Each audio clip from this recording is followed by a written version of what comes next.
Alrighty, we have another Pacific Cycle hand cycle update. I discovered that I indeed had pulled the wires on the speedometer sensor cable and it was broken.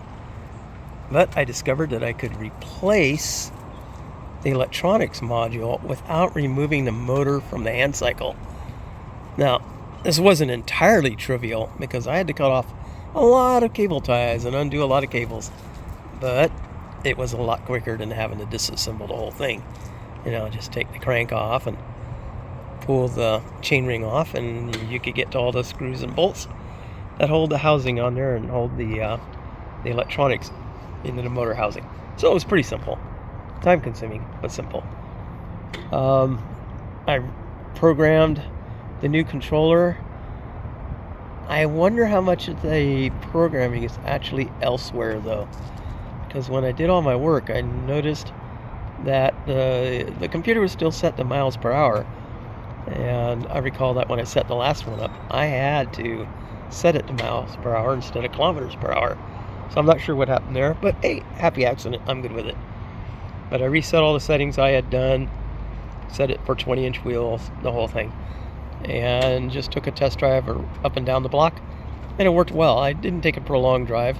I was by myself and I didn't have my cell phone with me, and it would be impossible to get back if something failed, so I was already taking kind of a risk.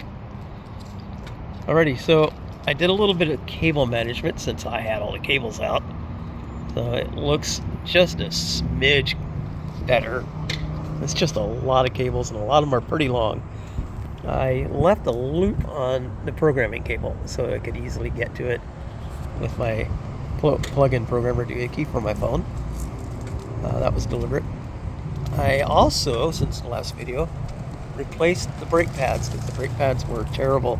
I think they were just really hard and didn't work anymore. So I've got a set of, Gold Stop, I believe, triple compound brake pads.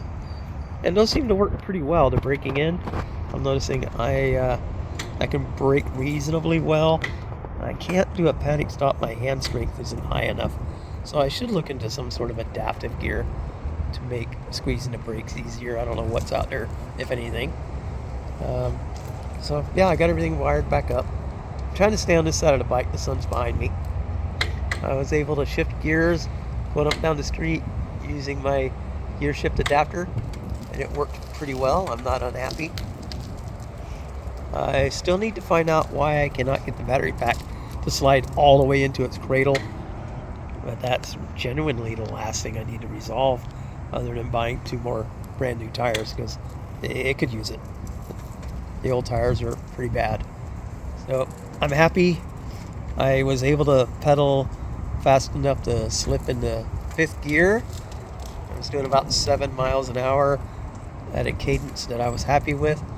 I think I could have gone all the way up to gear 7 without much issue, but I'm a little unstable in the seat because those foot pads are much too low for my short feet, and like it or not, I help balance myself with my feet, and I simply couldn't do that. I could just barely touch them with my toes, so it was a little frightening.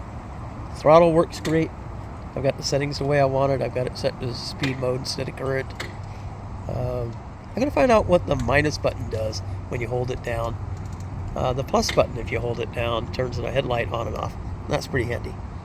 But I was playing with the bottom button, and it did something that I wasn't expecting, like surged the bike forward. So I should look into that, see what that's meant to do. I've left enough slack in the cables this time, so I should not be yanking anything out and breaking anything else. So I'm pretty happy about that. I don't have a lot of clearance with the chain.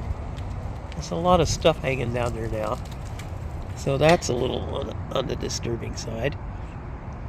But there is clearance. I should probably get a protector or something though for the things up there right under the motor, right next to the chain, because I could see that might become a problem later on. The motor was a little warm when I got back, but not hot, so it was doing its job. I think I was treating it pretty good, keeping it in a high enough gear that it didn't have to spin a whole lot of RPMs to keep me going. And the ground's pretty flat, so I didn't even have to work very hard at it. So there it is. That's what I have so far.